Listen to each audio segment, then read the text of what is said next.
Wi-Fi connection. I have no idea. I think the Twitch app might just be shit. Okay, so I'm still talking about The Darkest Minds. So I'm gonna read the synopsis again. I will be running over.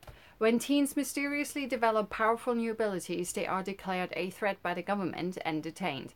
16-year-old Ruby, one of the most powerful young people anyone has ever encountered, escapes her camp and joins a group of runaway teens seeking safe haven. Soon this newfound family realizes that in a world in which the adults in power have betrayed them, running is not enough, and they must wage a resistance using their collective power to take back control of their future. Now, this is based on The Darkest Minds by Alexandra Bracken, and it's directed by Jennifer Ju Nelson, who also directed Kung Fu Panda 2 and 3. So that should give you a rough idea of what kind of a movie you get to see here. Because if you've ever seen the Divergent series or you've seen Hunger Games, this is kind of the same thing. Just for even smaller kids. That's kind of what the film feels like. It's very kiddie-y, for lack of a better term. Before I get into what I thought of it, just quickly, Amanda Stenberg is playing Ruby right there. She's the lead. We have Harris Dickinson as Liam. Mandy Moore is playing Kate, who's a doctor who helps Ruby escape. And we also have Gwendolyn Christie in this film as Lady Jane. And that was really funny while we were watching the film, and the kids are running away in a van, basically. And all of a sudden there's a bounty hunter after them. And I'm like, this bounty hunter looks really familiar, but also not. And I couldn't really put my finger on it. And after like 2 or 3 scenes with her, I was like, hang on a minute. It's Brienne of Tarth. It's Gwendolyn Christie. They really changed her look around a lot. So yeah, it was kind of cool seeing her in that. Loved Mandy Moore as Kate, even though she only has really a small amount of screen time in this film. The entire film is, like I said, like the Divergent series. We have some people with so-called special powers. The film starts with children, especially teenagers. I think you're usually a teenager when this shit manifests itself. So it's like X-Men for poor people. Poo people. It's X-Men for poor people. So they have these special abilities, and some people are greens who are mega intelligent. Then you have blues. Their eyes light up in different colors, which is quite handy, right? So the greens are just mega bright. The blues have telekinesis powers. We have yellows who have electric powers. And then we have reds who we're never told what power they have other than they're fucking dangerous. And then we have orange, which is what Ruby is. And the government comes up with we're okay with greens. We're okay with blues and we're okay with yellows, but the reds and the oranges need to be killed because they're way too powerful for us to control. So she kind of has to use her power in order to not be, well, terminated. Literally, as she enters the camp, everyone gets scanned as to what they are. And she comes up as orange, and she didn't even know what that meant by then because everything was very new. And then she has to use her powers, even though she doesn't really know how to use them, but instinctively, just as always happens, she uses her power to survive. And what it is orange is people who can suggest things, who can mind control other people, which is obviously the most powerful one. Now, I'm not going to give away what the reds are. They show that to you. The entire film, it's held back as if it's like this big ass reveal of what they are. Like, someone is going to be terminated by the military sending in a red into that person's prison cell, and you just see the red eyes, and then it cuts away and you just hear the person scream, and we're like, I wonder what the reds are, right? So you think it's this really awesome thing. By the end of the film, a few reds get deployed and you see their powers, and it is such a fucking letdown that I was like, is that it? Is that actually it? You gotta be fucking kidding me. It's such a letdown. Absolutely ridiculous. I was not impressed at all. Which is unfortunately true for the entire film. The narrative is really disjointed. It doesn't really know what it wants. It's kind of like a runaway film. But after you've seen the entire film, you can kind of see, like, okay, we're going to tell you that this virus is happening. It kills some kids, and the ones that survive get these special powers. And then obviously only children or teenagers have these powers, which means that the government and the adults are like, "Ooh, scared kids, scary."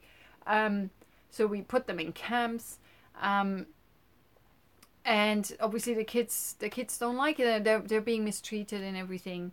And some of them run away to a, it's like in The Walking Dead or something. There's a safe haven somewhere, and we just have to get there, and our lives will be perfect.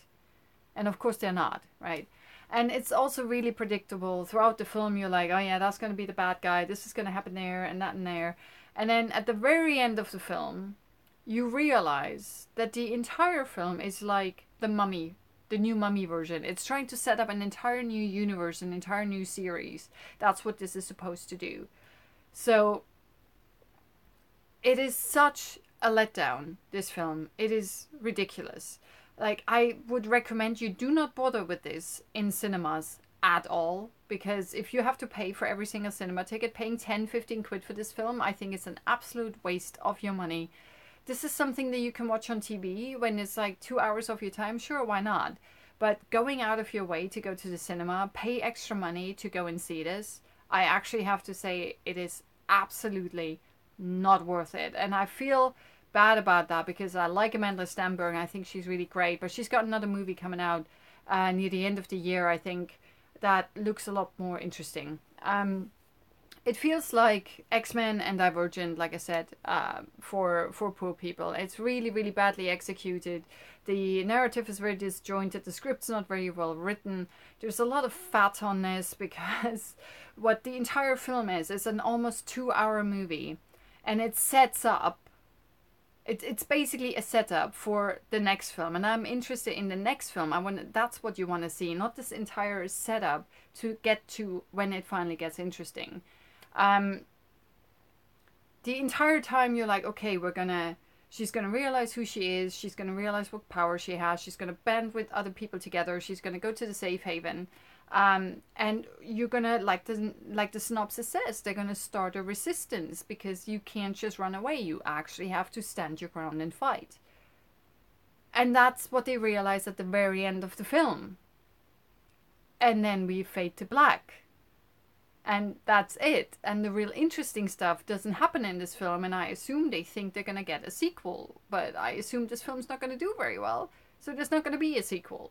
So it's a huge, ginormous letdown, because it's just, the acting is quite decent, but a lot of stuff in this film does not make sense, because for whatever reason the film doesn't take the time to explain certain motives and certain, why is this person doing this, and why are they not doing that, and why is this person thinking this?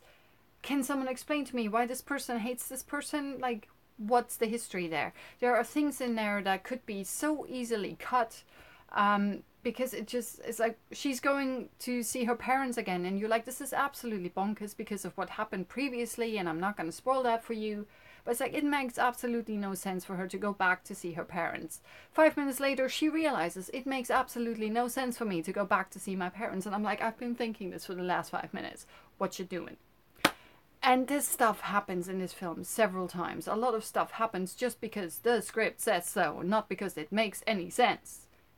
That, unfortunately, makes for a really rubbish movie. And it's really, really unfortunate, because the premise of this film could have been something. Could have been really, really interesting. And Amanda Stenberg is a really charming and captivating young woman, and I want to see more of her. But not in this. Not in that universe, not in that setting. That's horrible. Absolutely horrible. It's cliche. It's predictable. Like I said, a lot of stuff doesn't make any sense. Certain things that you want to know and you kind of should know in order to understand why a person is saying or doing certain things, they don't give you any information.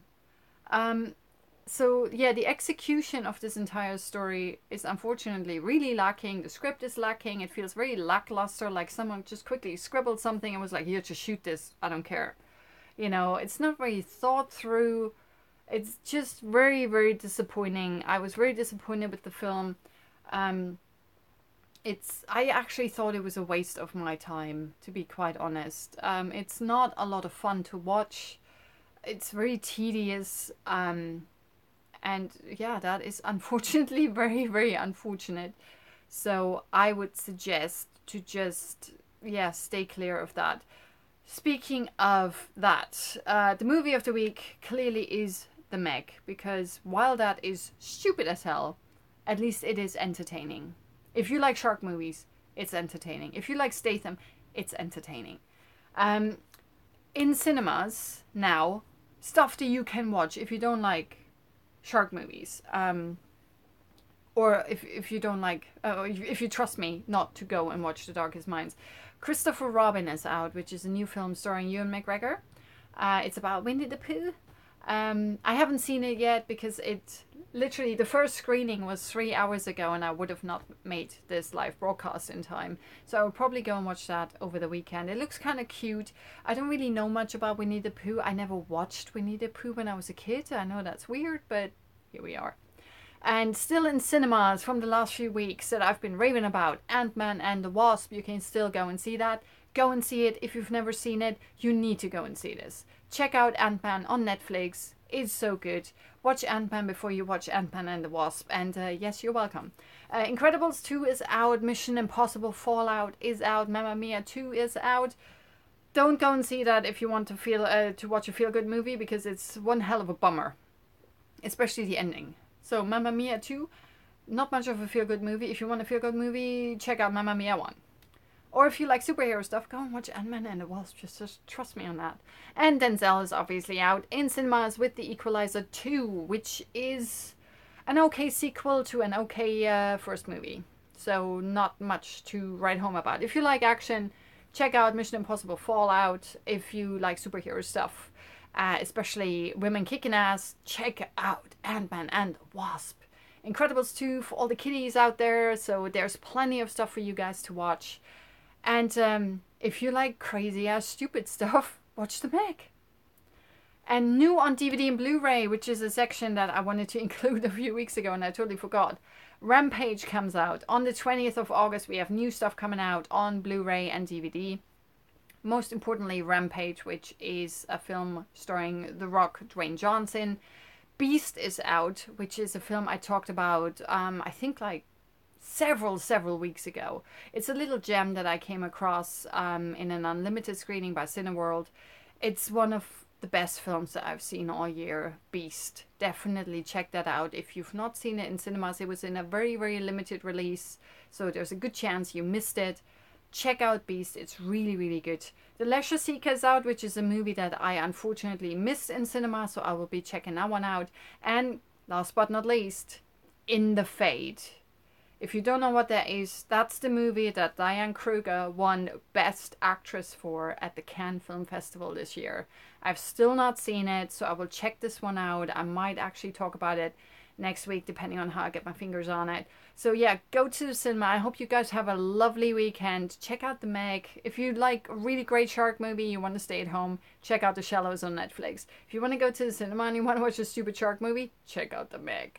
Otherwise, I do hope that you guys check out Ant-Man and the Wasp, which I think at the moment is like my favorite film out there. Definitely, yeah. Ant-Man and the Wasp. Girls kicking ass. I'll see you next Thursday. Have a good one. Bye.